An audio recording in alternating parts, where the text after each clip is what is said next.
Hi, my name is Mike. And I'm Jess. And this is our producer. My name's Evie. And you're watching the Delta Genesis Director's Cut. We're going to be talking about all the kids that we work with, all the breakthroughs, all the regression, all the hard stuff, all the great stuff. It's going to be good, and we're glad you joined us. And we are back with the Delta Genesis Director's Cut. Yep. And we got a doozy for you guys today. Jessica told me about this, and I said, whoa, we got to get this on video. Actually, my email said, I'm not crying, you're crying. That's what it said. And I said, no, I am crying. Yes, that's me. Crying. That's what I'm doing right now. It's crying.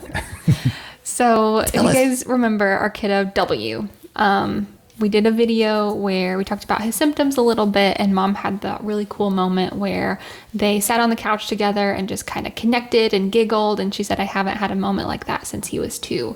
We just kind of lost him, and they were never able to connect that way again. So since then, he's gone through a little bit of a regression. We had some pants peeing episodes a couple of times, and actually he fell asleep so hard under the blankets and the covers one day that they couldn't find him and had to call the police. So regression got really intense there for a couple of days. But then we had program on Tuesday. He's in our O'Fallon location. Mom said, oh my gosh, I meant to text you, but it was too late. We had this amazing thing happen the other day, and I can't wait to tell you about it. So when Mom tells W, I love you, normally she just gets some kind of like grunt back, like he'll just go, or she has to prompt him like multiple times to say, I love you too. Say I love you. Say I love you. Exactly. Or like, I love you, William. I said I love you, and just over and over and over again to get him to engage at all. And then it's obviously not very authentic if you have to pry an I love you out of your kid. Right. So she said they were laying in bed on Sunday night and they were reading the book together and snuggling, and she said, I love you. And he said, I love you too, for the first time ever without prompting. Zero prompting. He just said it back. Wow. Yeah. I mean, I don't even have to say anything. That's maybe I do.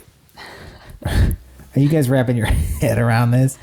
I've told a couple of people, and the response I always have gotten, or I should say the response I got from the people I told in the last 18 hours since you told me that, or 24 hours, the response was, oh my gosh. Yeah.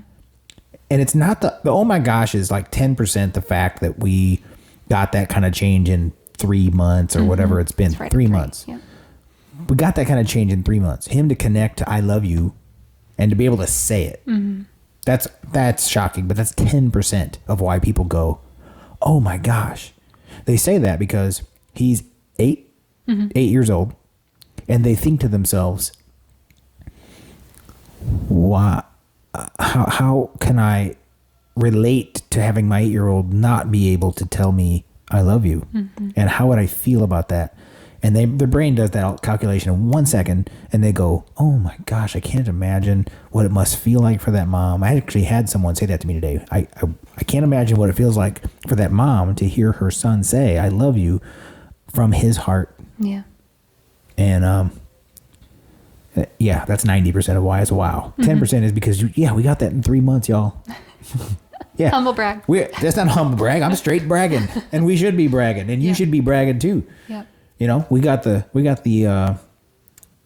There are I think 3 big changes that always are just such huge deals. Having kids that say, I feel better myself is a big deal. Yeah. Kids that tell their parents, I love you for the first time ever is a big deal. And kids that start talking for the first time is a big deal. And those 3, every time it happens, it's just incredible. I think those 3 are so dramatic. Right. And there's something worth saying on the other side of it. Some of these changes are not dramatic, like G. Mm-hmm. There's some of that stuff's not necessarily dramatic, but it's necessary. It's life-changing. Absolutely. And for most of our kids, where it's not a big dramatic shift from something that's essentially rendering them homebound forever, right, to into going to live their life and get a job and get married and make babies.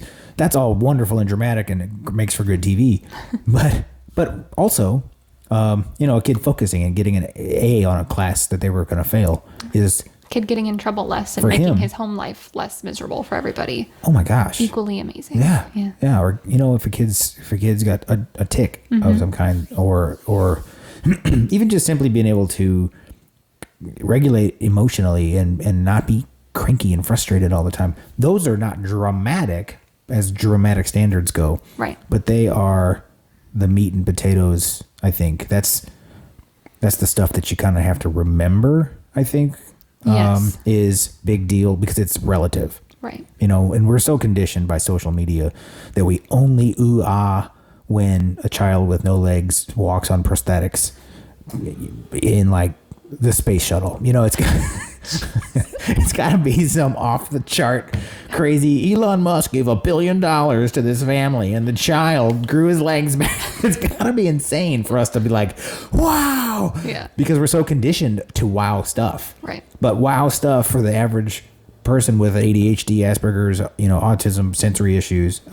is when they have a symptom that goes away. And that symptom might be, for them, it's keeping them from having real good relationship with mom and dad, or a really good friendship, or even having friends. Right.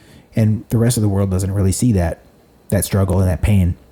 But boy, when it changes, we shout about it. But you're right.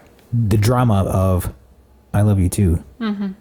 I mean, think about the first time your significant other looked at you and said, I love you too. How good did that feel, right? Imagine if it was your 8-year-old. Right. I just can't even handle it. I was crying. I'm going to cry again. Okay. All right. That was awesome. Yep. Thank you. And great job. Hey, you want to come and get in here and say hi? She probably doesn't. Nah, she's like, no. That was one of our phenomenal coaches, Miss Bridget. Yeah, we're going to wrap this one up. Yes, we are. We're going to wrap it up now. I'll talk to you later. See you guys. Thanks for tuning in to the Delta Genesis Director's Cut. Again, my name is Jess. And my name is Mike. And if you or someone you know has a kiddo that is struggling with any type of neurodevelopmental disorder, whether it's diagnosed, undiagnosed, medications, no medications, make sure to give us a call. Our phone number is 314-632-6286. When you call, you're either going to talk to me or Mike.